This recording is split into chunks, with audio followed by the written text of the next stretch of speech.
माता सिद्धिदात्री सिद्ध, गंधर्व, यक्ष, असुरों और देवताओं द्वारा सदा पूजित है।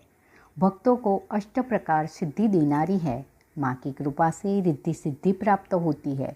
माँ को 4 भुजाएं हैं। एक हाथ में शंख, दूसरे हाथ में चक्र, तीसरे हाथ में गदा और चौथे हाथ में कमल का पुष्प सुशोभित है।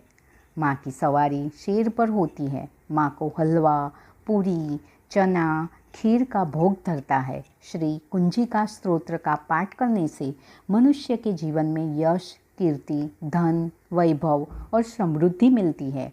माँ के चरणों में कोटि कोटि नतमस्तक प्रणाम। माँ दुर्गा को सिद्धिदात्री क्यों कहा जाता है? सभी प्रकार की सिद्धियाँ प्रदान करती है और नवरात्रि के 9वें दिन उनकी आराधना की जाती है। वह माँ दुर्गा का 9वां और अंतिम स्वरूप माना जाता है, जो साधकों को सभी सिद्धियाँ, ज्ञान और सुख प्रदान करती है। उनकी पूजा से जीवन की सभी कठिनाई दूर हो जाती है और व्यक्ति को पूर्ण विजय की सामर्थ्य मिलती है। देवताओं के तेज से उत्पन्न होकर माँ सिद्धिदात्री ने ही भगवान शिव को 8 सिद्धियाँ प्रदान की थी, जिसके बाद शिवजी का आधा शरीर देवी का हो गया था और उन्हें अर्धनारीश्वर के रूप में पूजा गया।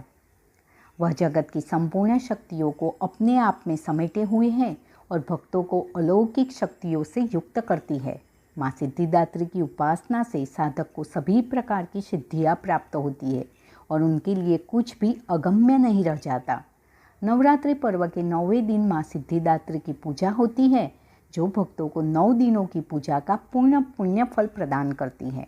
माँ सिद्धिदात्री की पूजा के बाद ही कन्या पूजन किया जाता है, जिससे उन्हें प्रसन्नता प्राप्त होती है।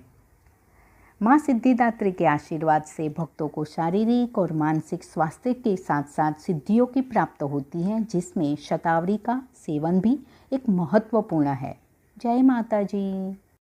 माँ सिद्धिदात्री का औषधीय रूप शतावरी है, जिसे नारायणी भी कहा जाता है।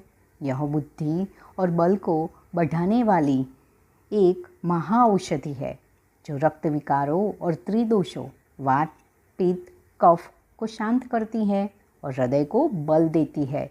इसके अतिरिक्त यह महिलाओं में दूध की कमी को दूर करने और प्रजनन क्षमता को बढ़ाने में भी सहायक है। शतावरी का सेवन नियम पूर्वक करने से सभी कष्ट स्वयं ही दूर हो जाते हैं।